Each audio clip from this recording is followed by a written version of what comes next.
Bem, meus queridos irmãos, que a paz e o amor de Jesus nos envolva hoje e sempre. Mais uma vez nos reunimos para aprendermos juntos, né? Somos todos aprendizes. Não existe, como dizia Herculano Pires, não existem mestres, nem doutores, nem espiritismo. Somos todos aprendizes. E o nosso desejo sincero hoje é que a gente possa aproveitar esses ensinamentos para levá-los para a nossa vida. Que não fique só aquele floreio que nos encanta no primeiro momento, mas que ele se transforme em material vivo na nossa vida, que nos ajude a tomar decisões com base nesse material, nos ajude a enfrentar dificuldades com base nesse material.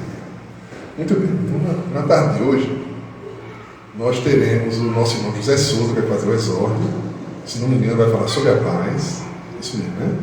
E temos a nossa irmã Cláudia, que vai fazer a palestra de hoje sobre o tema Pai Nosso, né? Pai Nosso, vamos lá relembrar um pouquinho dessa prece maravilhosa que o mestre nos ensinou.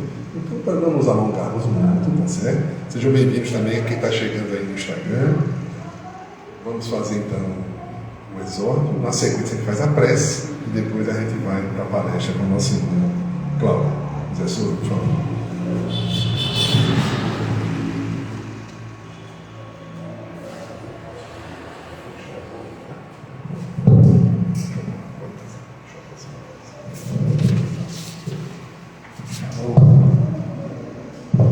Deve ter ouvido que eu falo bem baixo mesmo, mas por lá. Que a paz do nosso Senhor Jesus Cristo seja conosco. E é sobre mais ou menos essa paz que eu vim falar hoje, trazendo as palavras de Emmanuel. Bem, na noite da última ceia, Jesus reuniu os discípulos e falou um tanto de coisa, né? E dentro do que ele falou, para dar mais coragem, aumentar a fé, os discípulos estavam um pouco ansiosos pelo que ia acontecer. Então ele disse assim: deixo-vos a minha paz, minha paz vos dou. Eu não vos dou como o mundo a dá. Não se perturbe o vosso coração, nem se atemorize. João 14, 27. Então, Emmanuel fez essa mensagem aqui no livro Evangelho segundo João. Paz do mundo e paz do Cristo. A paz do mundo quase sempre é aquela que culmina no descanso dos cadáveres a se dissociarem na inércia, mas a paz de Cristo é o serviço do bem eterno, em permanente ascensão. Não é estagnação, é uma progressão, é o serviço eterno, o progresso. É indispensável não confundir a paz do mundo com a paz do Cristo. A calma no plano inferior pode não passar de estacionamento, aquela paz entre uma guerra e outra, no sentido espiritual, estacionamento. Ao passo que a serenidade das esferas mais altas significa trabalho divino a caminho da luz imortal. As esferas mais altas vivem sempre trabalhando, e sempre em serenidade, sempre em progresso, e sempre pensando no progresso espiritual da humanidade. O mundo consegue proporcionar muitos acordos e arranjos nesse terreno, acordo de paz, mas somente o Senhor pode otorgar ao princípio a paz verdadeira.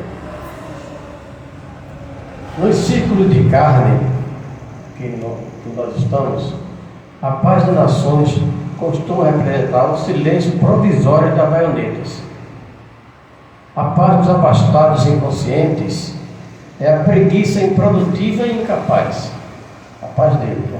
A paz dos que se revoltam no quadro das lutas necessárias é a manifestação do desespero doentio. Revolta ou inquietação. A paz dos ociosos sistemáticos é a fúria do trabalho. A paz dos arbitrários é a satisfação dos próprios caprichos. A paz dos vaidosos é o aplauso da ignorância. A paz dos vingativos é a destruição dos adversários. A paz dos maus é a vitória da crueldade. A paz dos negociantes sagazes é a exploração do inferior. A paz dos que se agarram às sensações de baixo teor é a viciação dos sentidos. A paz dos comilões é o repasto do estômago, embora haja fome espiritual no coração. Há muitos ímpios, caluniadores, criminosos, indiferentes, que desfrutam a paz do mundo, sendo-se triunfantes, venturosos e dominadores do século. A ignorância endinheirada, a vaidade bem vestida e a preguiça inteligente sempre dirão que seguem muito bem. Não te esqueças, contudo, de que a paz do mundo pode ser muitas vezes o sono enfermiço da alma, o estacionamento. Busca desse modo aquela paz do Senhor que excede o entendimento, por nascida e cultivada portas adentro do Espírito, no campo da consciência e no santuário do coração. Essa é a paz do Espírito. Então, Emmanuel faz essa rogação, rogando pela paz. Senhor Jesus, tu dissestes, a minha paz vos dou. Entretanto, Senhor, muitos de nós andamos distraídos, atribulados, às vezes por bagatelas, aflitos sem razão, sequiosos de aquisições desnecessárias, irritados por dificuldades passageiras, dobrados ao peso de cargas formadas por desilusões e discórdias que nós mesmos inventamos, hipnotizados por tristeza e azedume que nos inclinam à separatividade e ao pessimismo.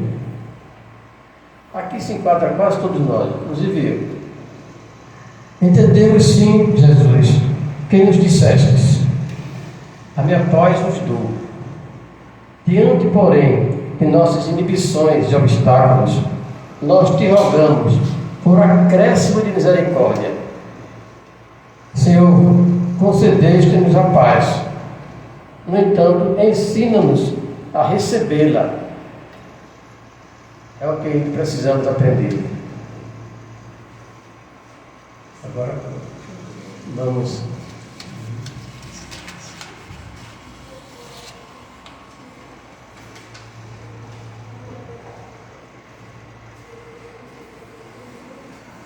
Muito bem, né? Então, aí com o exórdio do nosso irmão José Souza, que possamos cultivar em nós esse desejo de alcançar essa paz. Mas é uma paz que nos deixa indestrutíveis, inabaláveis, que nada poderá nos afetar. Por enquanto, a gente não se aflige muito com as coisas, né? Mas um dia chegaremos a essa paz de Jesus, que, com toda a propriedade, foi chamado de o príncipe da paz. Então, vamos agora fazer a nossa prece de início, para depois ouvirmos a nossa irmã Cláudia, que vai tratar do tema Pai Nosso. É a prece do príncipe da paz. Tarcísio, por favor.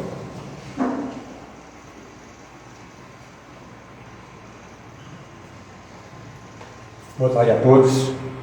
Bem-vindos aí, quem está vindo aqui pela primeira vez. Que Deus nos abençoe e nos proteja. Vamos nos concentrar, pedir a Deus muita paz, muita luz, a espiritualidade amiga, aos Espíritos aqui presentes, encarnados e desencarnados. Nos ilumina, Senhor, nos proteja, Senhor.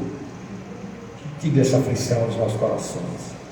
Ilumine nossa irmã Cláudia, hoje, com essa palestra, com certeza vai nos enriquecer muito. E agradecer, Senhor, que tenhamos uma excelente semana, porque o Senhor é o nosso pastor e não nos faltará. Assim seja. Muito bem, meus irmãos. Então, com essa rogativa do nosso irmão Tarcísio, vamos pedir permissão a Jesus para dar para iniciar nossos trabalhos. Então, com a palavra, a nossa irmã Cláudia.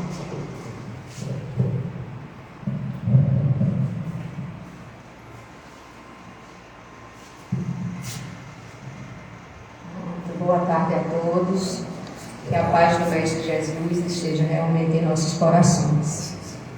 É interessante como o exórdio sempre diz algo do que a gente vai falar, mesmo sem combinar. O tema Pai Nosso me surgiu intuitivamente. Alan me perguntou: Cláudia, vai poder fazer a palestra no próximo mês?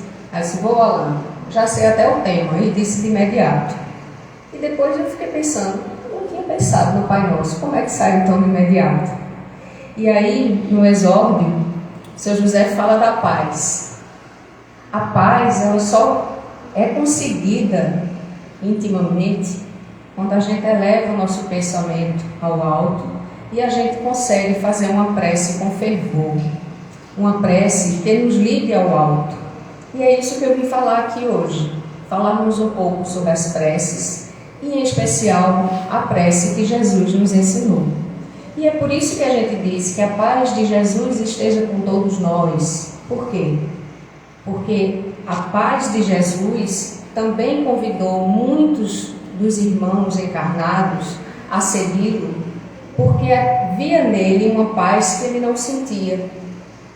E o que é que ele tinha de tão poderoso que conseguia ter aquela paz que eu não sinto? E assim tiveram alguns irmãos que começaram a o seguir. Essa paz, meus irmãos, a gente não consegue da noite para o dia. É através de estudo, é através de meditação, é através de ligação com o alto, que nos faz entender melhor o porquê da necessidade da prece no dia a dia.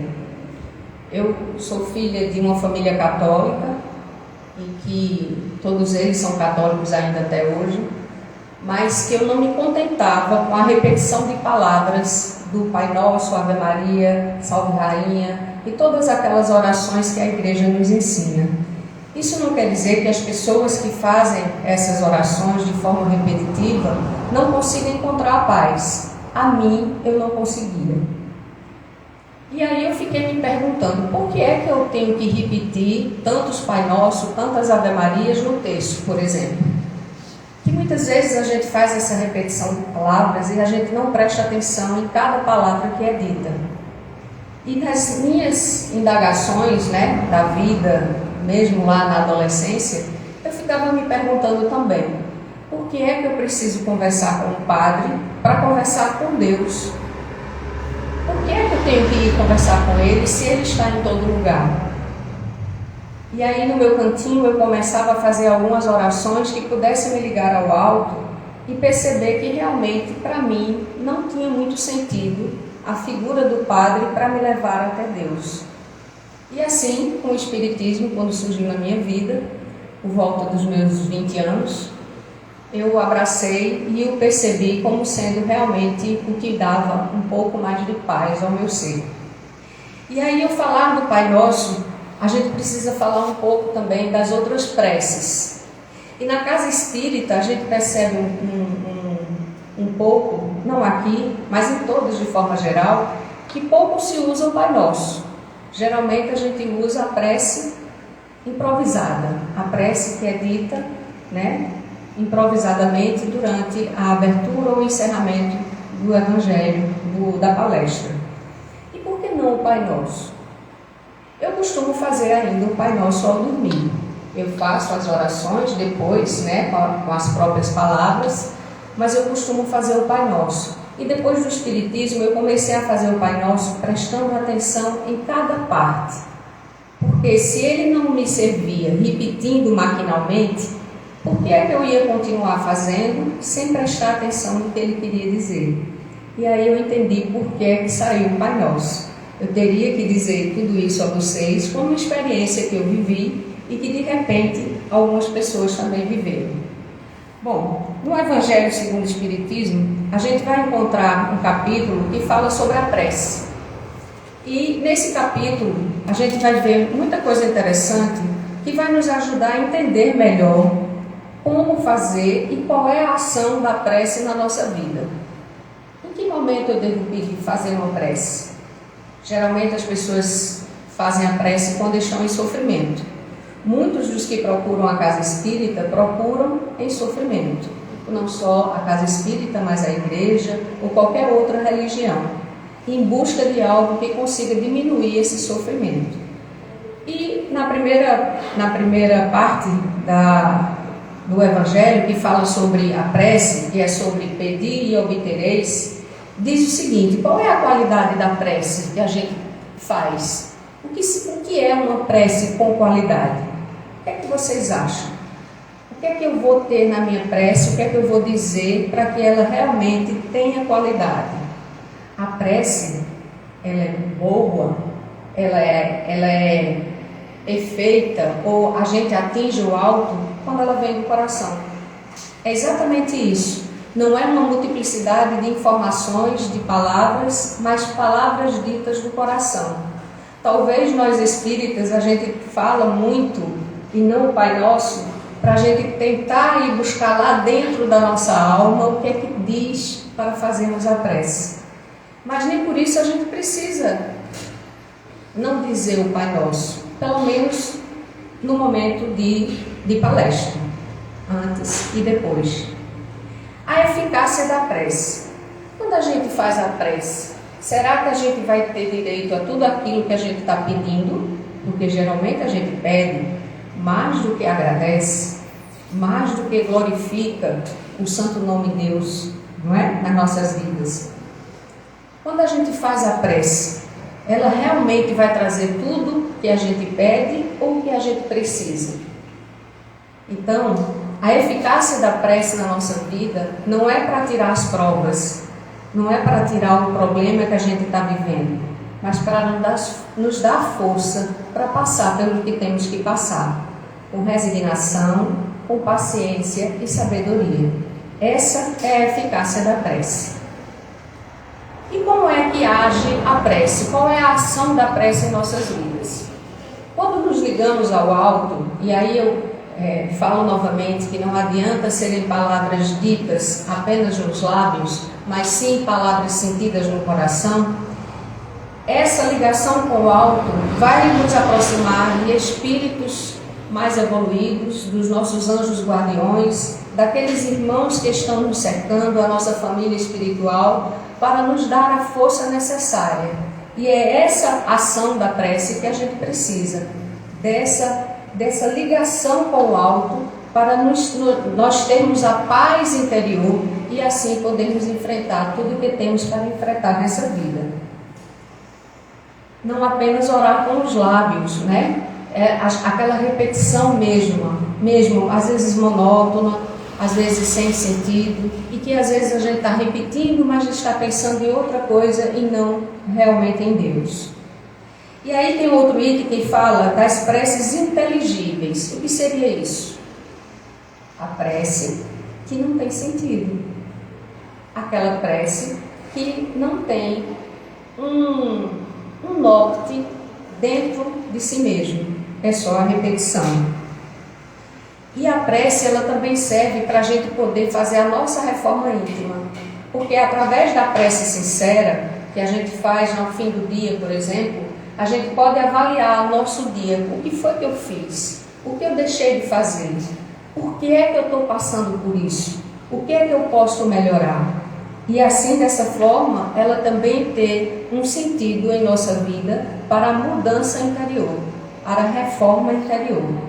E o Mestre Jesus, ele mostrava isso com o olhar.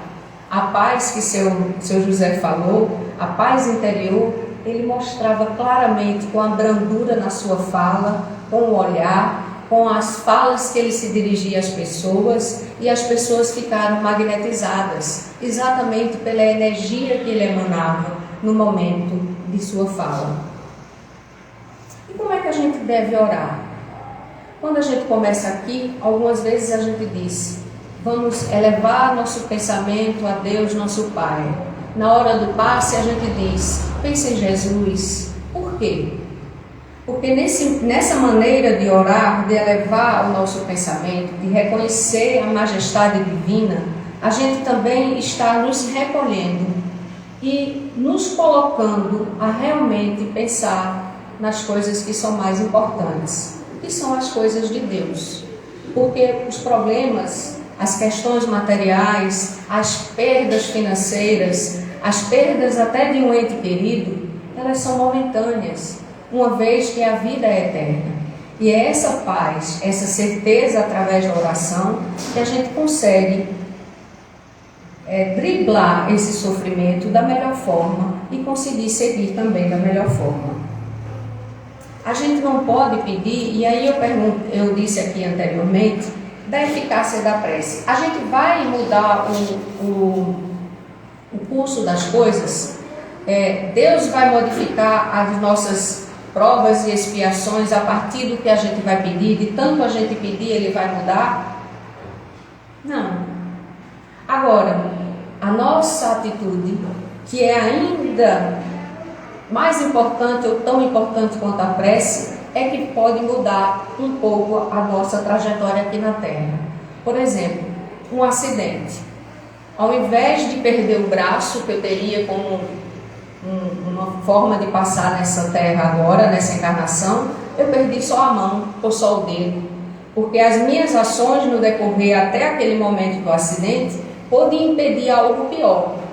Então, as nossas provas e expiações, elas podem ser também amenizadas a partir do momento de como a gente vai fazer a nossa vida no decorrer dessa trajetória aqui na Terra.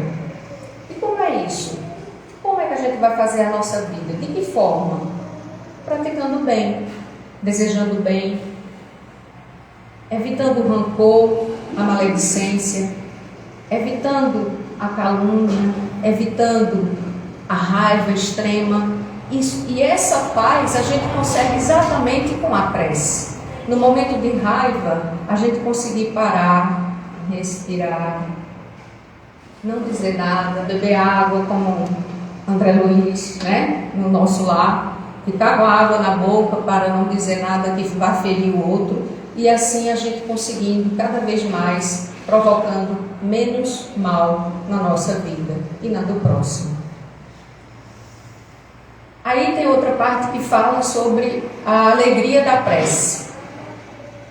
É interessante que quando a gente está bem conectado com o alto, a prece faz com que a gente se sinta bem. Pode estar o caos na nossa vida, mas a certeza que a gente tem a partir dessa ligação com o alto é tão verdadeira e forte que nos faz passar por aquilo ali de forma tranquila. A lembrar dos cristãos. Quantos cristãos passaram por situações, né? Tipo, ser colocado para os leões, e eles vão tranquilamente, claro, com um certo medo por conta das feras, mas confiando tanto na previdência divina, que eles vão e se entregam, que se diz que é um testemunho da fé, da ligação com o alto, e que aquilo ali não vai ter problema, porque é material. O ligar-se ao alto nos vai dar essa força para a gente continuar. E é essa alegria interior que nos dá, que nos leva até Deus, nos desligando da matéria. No Livro dos Espíritos, a gente tem algumas questões que Allan Kardec fez. Por exemplo, a questão 659 pergunta: qual é o caráter da prece? Allan Kardec perguntou aos Espíritos. E eles disseram: de adoração e aproximação de Deus. Nós podemos louvar, que é enaltecer a Deus, nós podemos pedir e podemos agradecer. A prece, ela tem essas três características, tá certo? Louvar, pedir e agradecer. Quem de nós apenas pede e esquece de louvar e de agradecer, né? Na nossa prece, agradecidos estamos por aqui estar e mais uma vez, parará, parará. Será que estamos agradecidos de verdade? Será que na prece a gente também está conseguindo louvar a Deus no sentido de enaltecer o nome dEle e também nos rebaixar ao que Ele nos coloca? Ele nos coloca a partir da nossa consciência, porque o castigo não é de Deus, é de nossa consciência. Na outra pergunta diz assim: a prece torna o homem melhor? Sim, não é?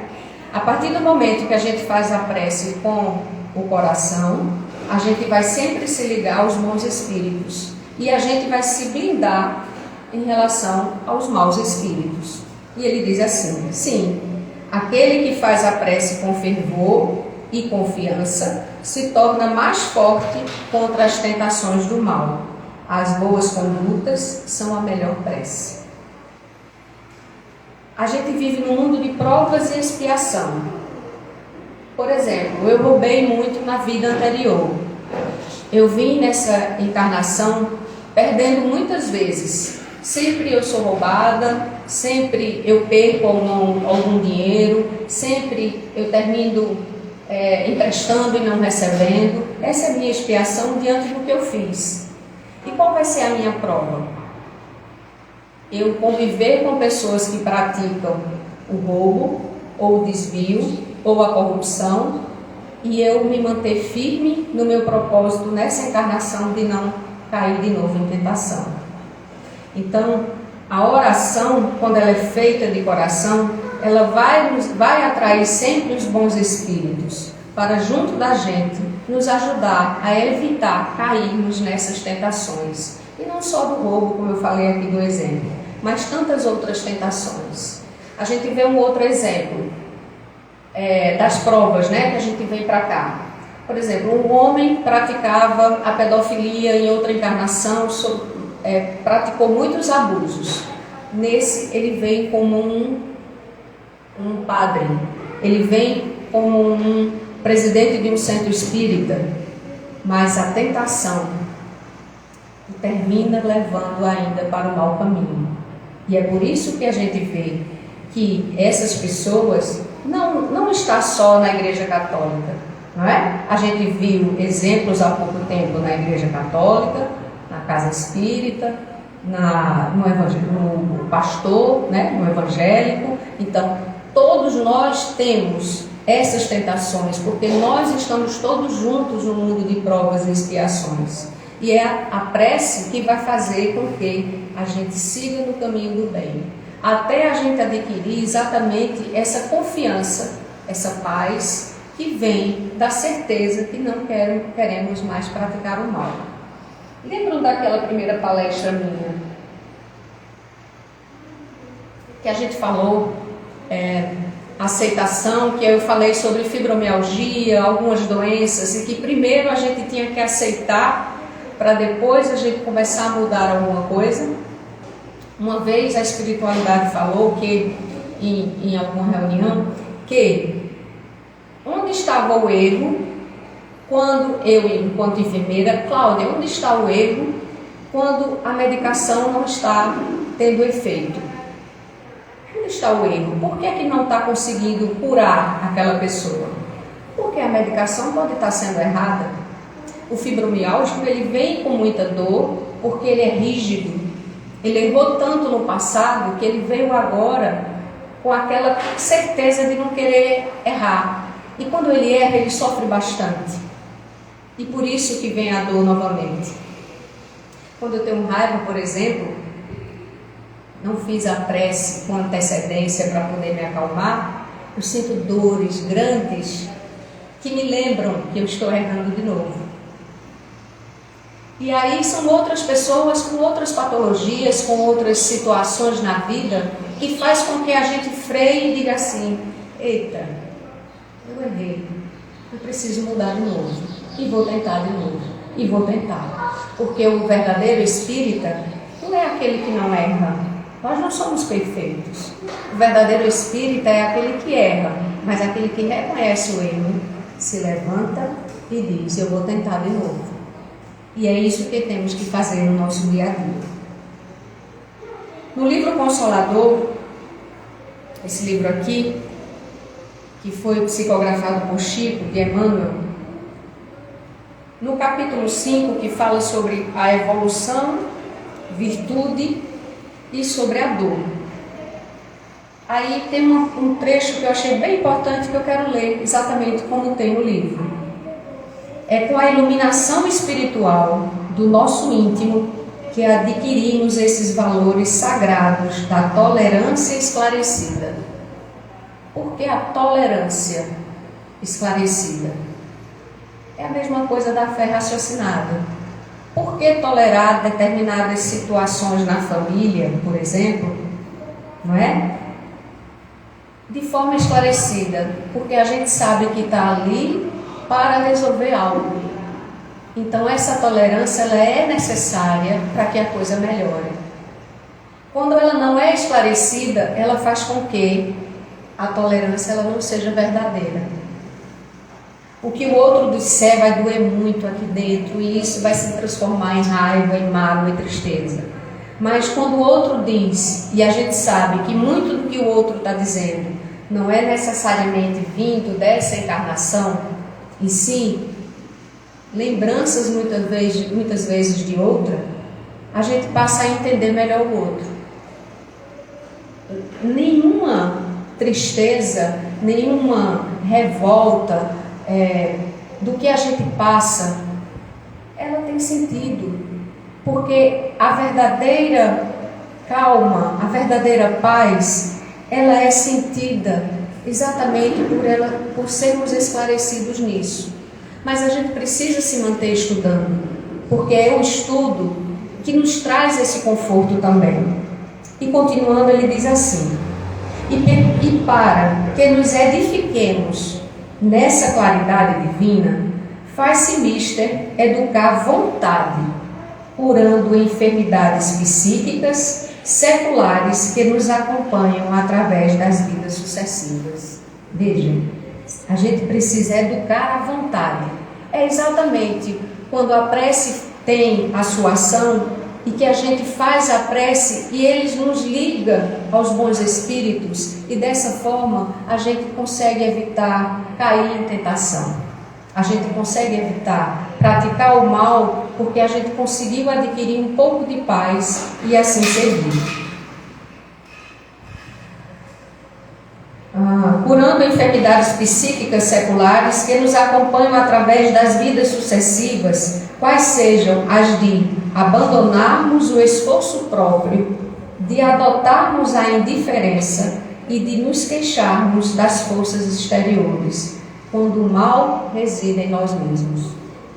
Vê só.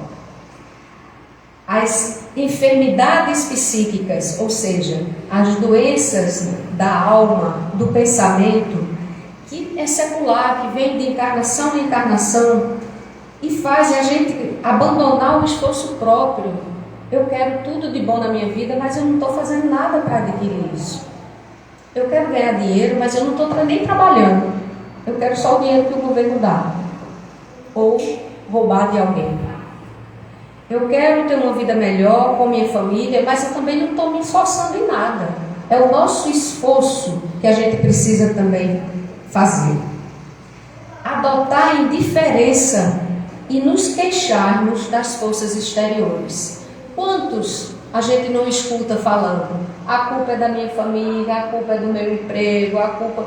Essa semana a gente teve com uma pessoa muito grosseira. E aí eu reclamei que ela tinha ido consertar um aparelho nosso. Eu reclamei da forma agressiva que ele estava nos tratando. E ele disse: não, mas olha, eu não sou assim. Todo mundo fica dizendo que eu sou assim, mas é o meu jeito. Eu digo, se todo mundo está dizendo isso, então alguma coisa tem. E se é o nosso jeito, se a gente tem um jeito grosseiro, a gente não pode mudar. A gente pode mudar até o último momento. Não é? Até no leito de morte a gente pode mudar.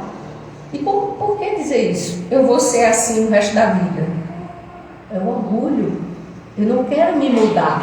As pessoas é que têm que entender que esse é o meu jeito, que eu sou assim. E exatamente o mal existe em nós mesmos. Esse é o trechozinho que eu queria ler. Em outra passagem, aqui mais na frente, fala da esperança e da fé. E numa pergunta que faz aos espíritos, diz assim: a esperança e a fé devem ser interpretadas como uma só virtude? E diz o seguinte: às vezes a gente está passando por uma situação difícil e aí a gente diz assim: não, eu tenho fé que eu vou conseguir. Eu tenho esperança que eu vou conseguir. O que quer dizer a esperança e a fé? A esperança é a filha dileta da fé, ou seja, a filha predileta da fé. Ambas estão uma para a outra, como a luz reflexa dos planetas está para a luz central e positiva do Sol. Ou seja, não se tem fé se não tiver esperança. Não se tem esperança se não tiver fé. A esperança é como um luar que se constitui dos bálsamos da crença. A crença em algo, um ser todo-poderoso, em Deus, traz um bálsamo à nossa vida. E a fé é a divina claridade da certeza. Ou seja, quando a gente acredita de verdade, quando a gente tem a fé dentro da gente, a gente não tem medo. Quando a gente tem medo é porque a nossa fé está fraca. Lembra do grãozinho de mostarda da nossa fé, que a gente poderia transportar montanhas? Que fé é essa que está dizendo, eu tenho fé, mas eu não resolvo? Eu tenho fé, mas eu não consigo mudar a situação que eu estou vivendo. E sua parte nisso tudo? No livro dos Espíritos, ainda seguindo, tem dizendo o seguinte: qual o caráter da prece? De adoração e a aproximação de Deus. Podemos lá louvar, enaltecer. Desculpa, eu já falei isso aqui.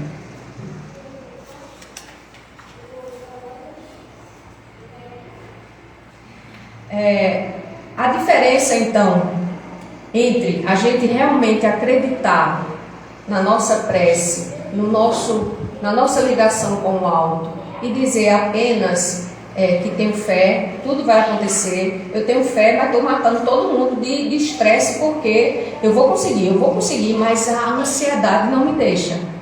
A fé verdadeira, ela nos dá calma e tranquilidade. A fé verdadeira, ela nos dá paz, a paz interior. Ajuda-te e o céu te ajudará. Assim também disse Jesus. Não é verdade? O que é que ele quis dizer?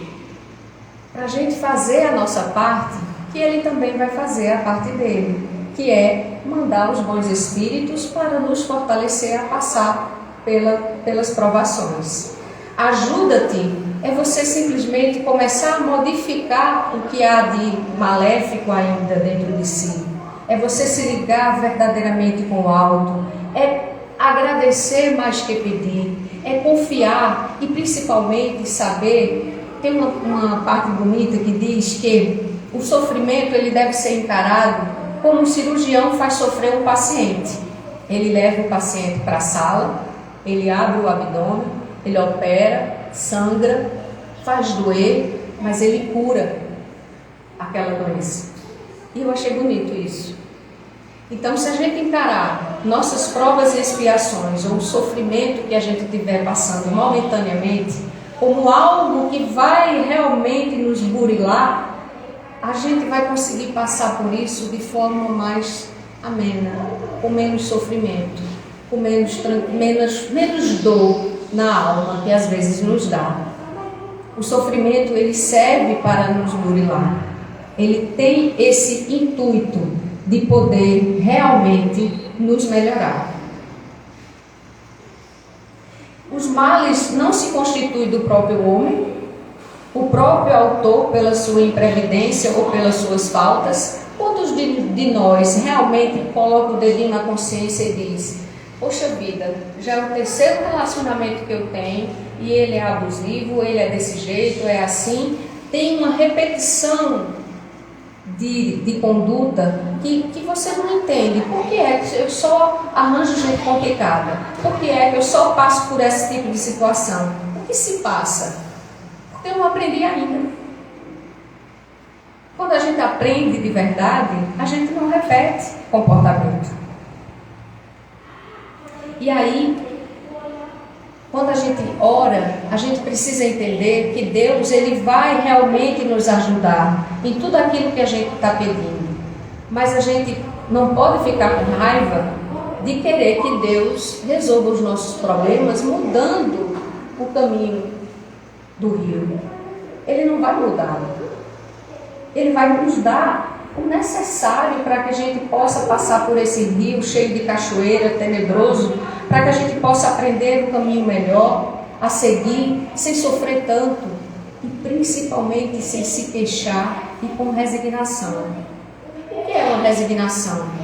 Em aceitação eu falei também sobre aceitar de forma ativa e aceitar de forma passiva. Aceitar os problemas de forma passiva é dizer, eu aceito, Deus proverá, vai tudo dar certo, mas eu não movo uma palha para fazer nada.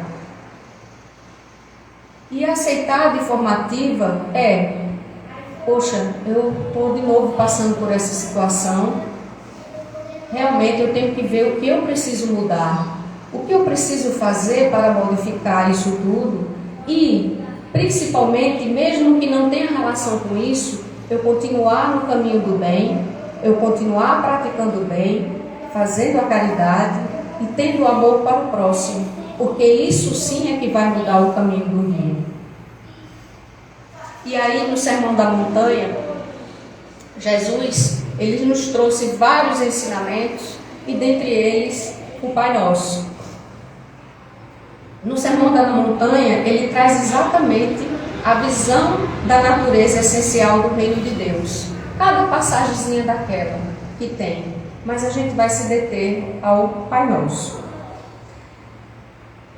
É um convite para todas as pessoas que vivam em obediência ao seu ensino. O Pai Nosso é um modelo para nos ensinar a orar, tendo confiança na oração e em Deus.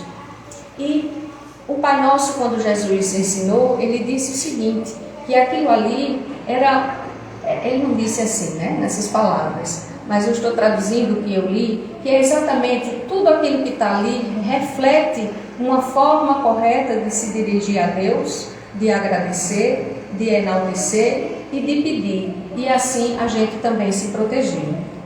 E no Evangelho, para quem tem dificuldade, às vezes as pessoas têm vergonha de vir aqui na frente fazer a prece, a gente já passou por isso também quando começa, né, no Espiritismo, e o Evangelho, ele tem no final exatamente uma coletânea de preces, para que a gente possa aprender a fazer algumas preces quando a gente começa no Espiritismo. Então, por exemplo, o Pai Nosso, ele vem como a primeira prece, tá? Que é a oração dominical. Mas temos a prece para pedir um conselho, a prece nas aflições da vida, ação de graças por um favor obtido, num perigo iminente, um ato de submissão, de resignação, a prece por alguém que acabou de morrer. Então, com o tempo, a gente vai aprendendo a fazer as preces em determinadas situações para nos fortalecer. E até nisso os Espíritos pensaram em nos mostrar um modelo que a gente possa seguir. Então, na oração do Pai Nosso, ele diz o seguinte, os Espíritos colocaram, né, como a primeira prece, e colocou destrinchando cada partezinha do Pai Nosso para que a gente possa entender o significado. Todos vocês fazem o Pai Nosso prestando atenção em cada palavrinha que está sendo dita? Alguém ainda repete palavras sem prestar atenção? Quem repete, levanta a mão, sem vergonha. Então a gente vai passar agora, mais do que nunca, a prestar atenção. Olha, às vezes, quando está um momento de perturbação, eu inicio o Pai Nosso umas 5 vezes e não consigo me concentrar, não é? Até uma perturbação externa tão grande que a gente começa, Pai Nosso que está no céu santificado, parece a época do catolicismo, da minha época. Aí depois eu me lembro, eu não prestei atenção, volta, aí presta atenção, começa o Pai Nosso e depois faz a oração realmente para a gente concluir. Então eu vou citando a cada item para a gente poder ter um entendimento melhor. Quando diz assim, Pai Nosso que estás no céu, santificado seja o vosso nome. O que quer dizer essa parte? A crença em Deus, no seu poder e na sua bondade. Cego é aquele que não reconhece as suas obras. Orgulhoso é aquele que não glorifica. E ingrato aquele que não dá graças ao Senhor, não rende graças. Então veja, uma frasezinha bem curta, e exatamente por ser uma prece tão curta, que as pessoas repetem e não prestam atenção, mas ela tem um significado enorme na vida da gente. A segunda parte, venha o vosso reino. O que quer dizer isso? Venha o vosso reino. Os Espíritos dizem que possamos ser e praticar a lei divina de vosso reino, aqui na terra. Sabemos que podemos escolher entre o bem e o mal, tendo o mérito e a responsabilidade das nossas ações. Venha o vosso reino é que aqui na terra aconteça o que acontece na espiritualidade, nos planos superiores. Que a gente possa fazer aqui o que acontece lá. E principalmente a gente reconhecer o mal também e escolher. E Deus é tão bondoso que faz com que a gente escolha, né? A gente vai escolher. Tem o bem e tem o mal. Durante todas as nossas vidas, passadas e atual, a gente vai escolher qual caminho. A gente tem esse poder. Porém, a colheita também vai ser de acordo com essa escolha. Terceira parte, seja feita a vossa vontade, assim na terra como no céu. O que quer dizer? É a gente se submeter à vontade de Deus. Seja feita a vossa vontade, aqui na terra como no céu. Nossa consciência ela vai cobrar depois, mas a gente está sempre submetido à vontade de Deus. E, de novo, não é submeter daquela forma. Deus quis assim. Eu estou passando fome porque Deus quis assim. Eu perdi meu emprego, Deus quis assim. Não é bem assim. E a nossa parte? Será que é tudo Deus que quer? Ou somos nós que também buscamos, fazemos por onde para poder receber isso? Precisamos observar as leis universais, mas sem queixumes e com resignação. Quer dizer essa parte aí. A quarta, dai-vos o pão de cada dia. O que quer dizer? Dai-vos o pão material que a gente precisa, mas o conhecimento espiritual também. O pão material e o pão espiritual. E os Espíritos falam: dai-nos o alimento indispensável à sustentação das forças do corpo e o alimento espiritual para o desenvolvimento do nosso espírito. Veja, pequenininha, né? Dai-nos o pão de cada dia. Parece mais que é só para dar a comida de cada dia. E é muito mais além. Quantos sucumbem por culpa própria, pela sua negligência e imprevidência, ou pela sua ambição, e por não se contentar com o que lhes foi concedido?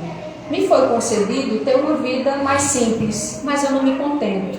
E aí eu pego um cartão, consigo um crédito, pego 10 mil reais, compro. Eu ando de ônibus, mas eu compro um celular de 7 mil.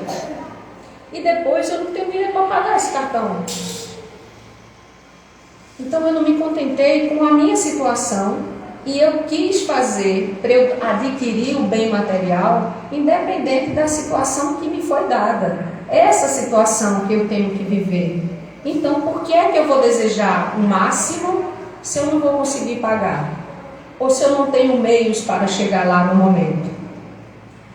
Antes de nos queixar, precisamos reconhecer se ela não é obra nossa. A cada desgraça que nos chegue, cuidemos de saber se não teria estado em nossas mãos evitá-la. Será que eu perdi o emprego porque o chefe é ruim e realmente ele tem razão ele me demitiu sem razão? Ou será que eu fiz algo ao longo do tempo e que eu fui merecedor da demissão? Se eu sair aprendendo com aquela demissão que eu realmente pratiquei coisas que não deveria, no próximo emprego, provavelmente eu vou continuar trabalhando por um bom tempo, porque eu aprendi com o que passou. Mas se naquela situação eu sair de forma orgulhosa, sem reconhecer tudo isso que eu fiz, e vou continuar chegando em outros empregos, como tem pessoas que às vezes chegam de seleção de emprego para a gente poder contratar, e passou 3 meses no emprego, 2 meses em outro, 8 meses em outro, e quando a gente vê, ela já tem mais de 10 empregos com pequenas participações em cada um deles. Isso já nos chama a atenção. O que será que fez essa pessoa passar por tantos empregos e não durar? Se a gente questionar, ela vai ter desculpa. Se ela não for uma pessoa humilde, ela vai ter desculpa de dizer que sempre foi negligenciada, que sempre estava sendo perseguida, mas não consegue perceber a própria culpa. E vai se repetindo, anos após anos, até um dia, como se diz, cair a ficha e perceber o mal que estava fazendo a si mesmo. A cada desgraça, que nos chegue, cuidemos de saber se não teria estado em nossas mãos evitá-la. Sabemos que não há penas imerecidas e que jamais castigo sem causa, porém será eterno o júbilo daquele que sofre resignado. Quando a gente diz, a gente sabe que ninguém é vítima, necessariamente não quer dizer que aquele que está passando por aquelas coisas, a gente não tem que ter pena, ou não ter pena no sentido de compaixão. Não tem que ter compaixão por aquele e ajudar. Ele pode realmente, como todos nós, ninguém aqui é vítima do que a gente está passando. Mas nem por isso a gente pode fechar as portas e os olhos para aquelas pessoas que precisam de ajuda. E necessariamente não vai ser impondo de forma dura para que ele aprenda. Muito provavelmente essa pessoa ela só vai aprender quando a gente poder conversar, ou o mundo trazer para ela situações. E olhe que a prece, Jesus também manda através dos nossos guias mensagens, intuições, para que a gente saia daquela situação e a gente, cadê Deus, me abandonaste? E na verdade Deus está ali o tempo todo tentando ajudar, tentando resolver, tentando mostrar o caminho do bem, e nem sempre essa pessoa está aberta a melhorar. Então, mesmo a gente sendo vítima, necessariamente a gente não tem que sofrer no desprezo. A gente pode sustentar essa pessoa que está passando por determinada situação, exatamente para ela poder tirar um bom proveito. Perdoai as nossas dívidas como nós perdoamos aqueles que nos devem. Perdoai as nossas ofensas, como perdoamos aqueles que nos ofenderam. O que quer dizer isso? Como é que a gente pode pedir perdão a Deus das nossas faltas se a gente não consegue perdoar o irmão que está do nosso lado? Não é? Então, os Espíritos dizem assim: dai-nos força para apagar de nossa alma todo ressentimento, todo ódio e todo rancor, e que na hora da nossa morte estejamos com o coração limpo de todo mal. Lembra quando a gente falou também sobre a hora do desencarne? Que perguntaram a Divaldo, qual era o melhor momento de desencarnar? O melhor momento de desencarnar é quando a gente está aqui, por exemplo, dando uma palestra, porque a gente está com um pensamento elevado, a gente está falando coisas boas, ou pelo menos tentando ser uma pessoa melhor. E aqui, quando diz isso, exatamente para que a morte não nos pegue de supetão e a gente ainda esteja com rancor, com ódio, com vingança, porque é assim que a gente vai se desprender e é assim que a gente vai continuar no plano espiritual. Isso tem que ser neutralizado em nossos corações para que a gente não leve isso para o outro lado. Por isso que a hora boa de morrer é a hora que a gente esteja bem, principalmente conosco e com o nosso próximo. A sexta parte da oração: não nos abandoneis à tentação, mas livra-nos do mal. Ou seja, dai-nos força para resistir às sugestões dos espíritos maus, que tentam nos desviar do bem, inspirando-nos maus pensamentos. Veja, não nos deixeis cair em tentação. Nem parece que a gente está dizendo de forma explícita, porque a gente não presta atenção, que nos ajuda a não sermos tentados no mal. Nos ajuda, através da intuição, dos bons espíritos, que a gente possa permanecer no bem. Só conseguimos afastar o mal quando estivermos com a decidida e inabalável vontade de permanecer no bem e absoluta renunciação ao mal. É assim que a gente vai renunciar.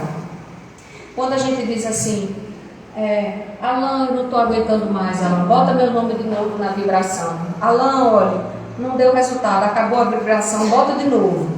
Qual é a parte que eu estou fazendo para poder não sobrecarregar o outro com a minha responsabilidade enquanto Espírito Eterno? Eu preciso fazer a minha parte. Então, quando a gente ora com fervor, a gente está pedindo exatamente também a força para não ser tentado para continuar no mal. Se a nossa casa está cheia de irmãos que nos querem mal, inimigos do passado, como toda casa e só depende de cada um isso permanecer de forma mais distante ou de forma mais forte na nossa vida, vai depender da gente poder afastar eles ou não. E a melhor maneira de afastar não é apenas na vibração, não é apenas o passe, não é apenas vir aqui ao domingo. A melhor forma de afastá-los é realmente querê-los bem, pedir perdão pelo que fizemos e tentar ajudá-los. Alguns dizem assim, eu mandei embora. Já vi certos espíritas dizer assim, eu estava com um irmãozinho perto de mim, mas eu digo, olha, vá para lá. Não é a conduta cristã. A gente não pode simplesmente vá para lá. A gente tem que, meu irmão, me perdoe. Por que você está fazendo isso comigo ainda? Olha, me vê, eu estou aqui em outro corpo. Eu não sou mais aquela. Apesar das tentações, eu estou resistindo. Eu estou praticando o bem. E ele vê você praticar o bem. E é isso que vai fazer com que ele também melhore e ele vai embora. E aí, Alain, também para falar um pouco sobre o trabalho da quarta-feira de vibração, que muitos colocam o nome para a gente fazer a vibração, eu quero dizer que é exatamente uma prece, uma evocação aos espíritos para nos ajudar e emanar energias positivas para aquelas pessoas que estão com necessidade poder também sentir um bálsamo e poder, depois que se fortalecer um pouco, buscar em si mesmo a força de poder se manter bem. Não podemos viver eternamente no livro de vibração, porque precisamos também aprender como fazer para que isso nos ajude no dia a dia. Do mesmo jeito, aí outro dia a gente tinha um trabalho feito, né? Esses trabalhos eu não sei se é Umbanda, Candomblé, eu sempre confundo. Bom, mas tinha um trabalho que tinha uma taça com bebida, com não sei o que. Aquilo funciona. Do mesmo jeito que a gente está orando em prol do bem para alguém vai fazer uma cirurgia. Criamos uma corrente de oração para que tudo saia bem. Funciona? Do mesmo jeito, o mal também se junta numa corrente para que tudo saia mal. Então aquilo pode pegar. E o que é o pegar? É a gente dar abertura para que esses maus espíritos estejam perto. E o que faz não pegar? É o caminho do bem, na certeza que tudo só acontece de acordo com a vontade de Deus. E que se a gente se liga em pensamento e em ações ao plano superior, eles por si só eles não vão conseguir nos atingir. E eles, mais do que nunca, precisam de ajuda, porque muitos daqueles que fazem o trabalho, eles são escravizados da espiritualidade inferior. Estão ali, quantos que a gente não doutrina nos centros espíritas, espíritos que vinham de escravidão disso aí, através em troca de uma cachaça, em troca de um cigarro, em troca de outras coisas e ficam presos à matéria. Até chegar um momento deles dizerem, eu não aguento mais, por favor me ajude, me tire disso aqui. E aí ele é acolhido. E aí, por fim, o assim seja, quer dizer que todas as coisas que nos escapam à compreensão, se faça a tua vontade e não a nossa. O assim seja ou o amém, ele quer dizer isso. Tudo isso que foi dito, item por item, que seja feita a tua vontade e não a nossa. Por mais que a gente não tenha compreensão, que a gente não entenda naquele momento, a gente precisa entender a vontade de Deus, nosso Pai, e não a nossa.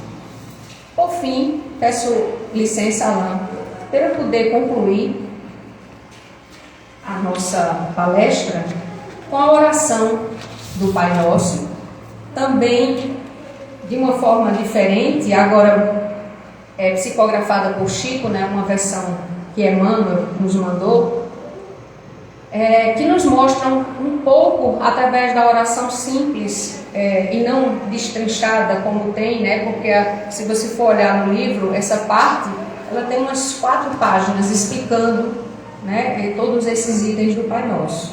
E para encerrar então a nossa palestra, eu convido todos a fecharem os olhos, a elevar o pensamento. Vou fazer a prece de encerramento. Não, mas aí você vem e avisa. Deixa eu terminar aqui, por favor. Depois você vem e dá os avisos, tá certo, gente? É só para a gente poder entrar. Exatamente o que eu quero é que vocês possam sentir o poder da oração de forma diferente e agora sabendo cada palavra, cada significado que tem. Nosso Pai, que estás em toda parte, santificado seja o teu nome, no louvor de todas as criaturas. Venha a nós o teu reino de amor e sabedoria. Seja feita a tua vontade acima dos nossos desejos, tanto na terra quanto nos círculos espirituais. O pão nosso do corpo e da mente dá-nos hoje, perdoa as nossas dívidas, ensinando-nos a perdoar nossos devedores, com o esquecimento de todo o mal. Não permitais que venhamos a cair sob os golpes da tentação, da nossa própria inferioridade. Livrai-nos do mal que ainda reside em nós, porque só em ti brilha a luz eterna do reino e do poder, da glória e da paz, da justiça e do amor para sempre. Que assim seja. Obrigado. Que Deus esteja sempre com todos vocês, encarnados e desencarnados. E que a paz que seu José falou, a gente possa conseguir através da oração sincera. Que assim seja.